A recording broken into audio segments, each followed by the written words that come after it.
Welcome. Kaya ito kasi ay alam niyo mga kababayan, tila ba masama ang loob ng Malacanang dito sa latest survey ng SWS. Latest survey ng SWS na kung saan ay itong si Pangulong Marcos ay nakakuha ng negative 3. Okay, at itong si VP Sara naman ay nakakuha ng positive 31 mula doon sa kanyang survey result noong October na 27 yata yun o 26. No, 24. Tumaas ng 7% kaya naging 31. Nitong November ang net trust rating ni VP Sara. Okay? So dahil diyan ay ang response ang pahayag ng Malacanang sa pamamagitan nitong si Attorney Claire Castro, tila ba kung ating unawain, intindihin ang kanyang mga binibitawang salita, masama ang loob sapagkat sabi nga niya dito mataas nga ang rating ni VP Sara pero may resulta na ba?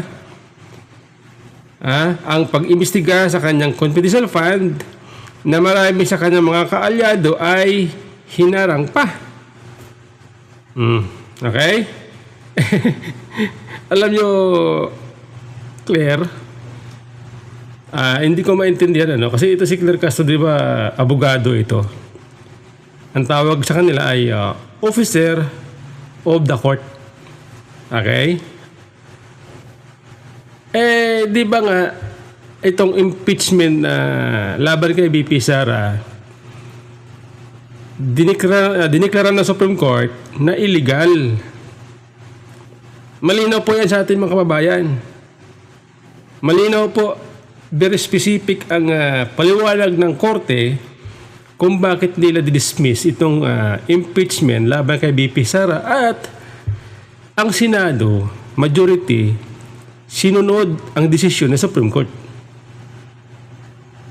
So, ibig sabihin, dahil sa desisyon ng Supreme Court, yun ay pinatupad ng Senado. Pero para kay Atty. Claire, hinarang ng kaalyado ni VP Sara. Ibig ko ba sabihin ang Supreme Court kaalyado ni VP Sara? Atty. Claire?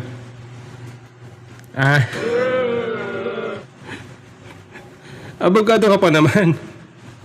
Claire?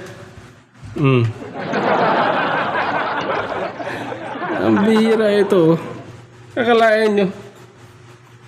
Sasabihin na hinarang daw ng kaalyado ni VP Sara ang impeachment. Ang labo, ito pa ang sagot, ang sinabi ni Atty. Claire patungkol sa mataas na survey na nakuha ni VP Sara nitong November. Pakinggan po ninyo mga kababayan Pero mas mabigat yung hindi nagtatrabaho pero tumataas ang rating. Sino pong nire-refer niyo, ma'am? Kung sino po yung hindi nagtatrabaho kung mataas ang rating nila, wow. Sabi niya, mas mabigat daw yung hindi nagtatrabaho pero mataas ang rating.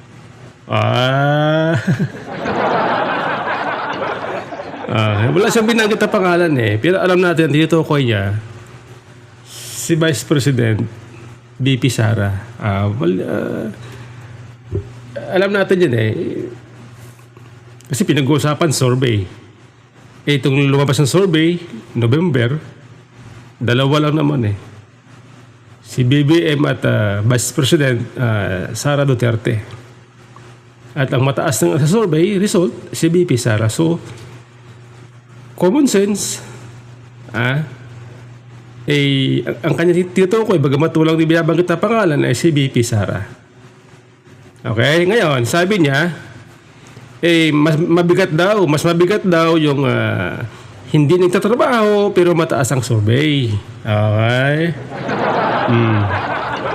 Eh di ba kung iisipin natin mga kababayan, bakit ang